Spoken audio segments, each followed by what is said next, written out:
భద్రాచలం వద్ద మళ్లీ గోదావరికి వరద ఉధృతి పెరుగుతోంది. గోదావరి నీటి మట్టం 52 అడుగులు దాటేసింది. ప్రస్తుతం గోదావరి నీటి మట్టం 52.20 అడుగులుగా ఉంది. రెండో ప్రమాద హెచ్చరిక కొనసాగుతోంది. ప్రస్తుతం నీటి మట్టం 53 అడుగులకు చేరితే కనుక మూడో ప్రమాద హెచ్చరిక జారీ చేస్తారు. మహారాష్ట్రలో కురిసిన భారీ వర్షాల వల్ల గోదావరి తీర ప్రాంతంలో ప్రాజెక్టులు నిండి ప్రవహిస్తున్నాయి. దీంతో గోదావరికి వరద పెరుగుతోంది. వారం రోజుల్లోనే 3 సార్లు రెండో ప్రమాద హెచ్చరికను జారీ చేశారు. గోదావరి ఉధృతి పెరుగుతూ ఉండటంతో ముంపు మండలాలకు రాకపోకలు నిలిచిపోయాయి. చర్ల, వెంకటాపురం, వాజేడు ప్రాంతాలకు కూడా రవాణా నిలిచిపోయింది. భద్రాచలం దిగువన పినపాక నియోజకవర్గంలోని బూర్గంపాడు మండలం, అశ్వాపురం మండలంలో కూడా రోడ్ల మీదకి గోదావరి ప్రవహించడంతో కొన్ని గ్రామాలకు రాకపోకలు పూర్తిగా నిలిచిపోయాయి.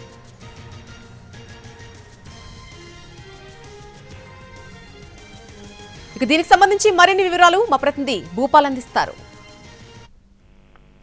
మళ్ళీ భద్రాచలం వద్ద గోదావరి కొద్దిసేపట్లో మూడవ ప్రమాద హెచ్చరిక జారీ చేసే అవకాశం ఉంది. ప్రధానంగా 53 అడుగులకు చేరుకుంటే మూడవ ప్రమాద హెచ్చరిక జారీ చేస్తారు. అయితే ఇప్పుడు 52.9 అడుగులకు చేరుకుంది. మరి కొద్దిసేపట్లో 53 అడుగులు చేరుకుంటే మూడవ ప్రమాద హెచ్చరిక జారీ చేస్తారు. అయితే గత వారం రోజులు బట్టి గోదావరి ఇక్కడ దోబూసులాడుతున్న పరిస్థితి, పెరుగుతుంది, తగ్గుతుంది.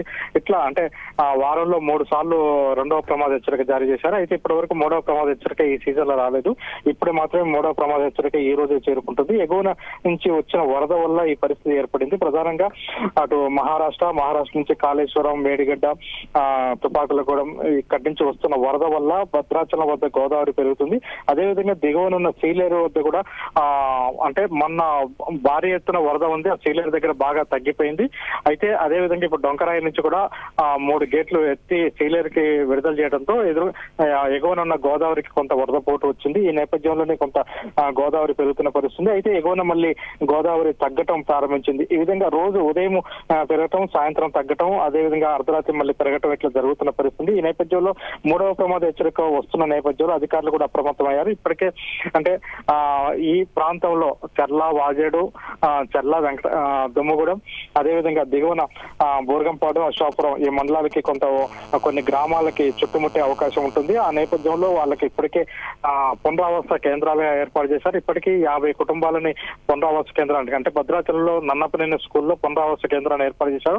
ఆ కేంద్రాలకి కొంతమందిని తరలించడం జరిగింది. ఇంకా అంటే వరద తీవ్రతను బట్టి 55 నుంచి 58 అడుగులకి వెళ్తే మాత్రం కొంత ఈ ప్రాంతంలో ఇబ్బందికరమైన పరిస్థితి ఉంటుంది. అప్పటి వరకు అంటే పునరావాస కేంద్రాలు ఉన్నప్పటికీ ఆ పునరావాస కేంద్రాలు ఫుల్ ఫెడ్జ్ గా పనిచేసే అవకాశం ఉండదు. అంటే 55 దాటిన తర్వాత 55 నుంచి 58 అడుగుల మధ్య వచ్చినప్పుడు మాత్రం ఎక్కువ మందిని పునరావాస కేంద్రాలకి తరలించాల్సిన పరిస్థితి ఏర్పడుతుంది. ఈ మేరకు అధికారులు కూడా ఇక్కడ చర్యలు చేపట్టామని చెప్తున్నారు. ప్రస్తుతం అయితే ఇంకా కొద్దిసేపట్లో మూడవ ప్రమాద హెచ్చరిక అయితే జారీ చేస్తారు. మళ్ళీ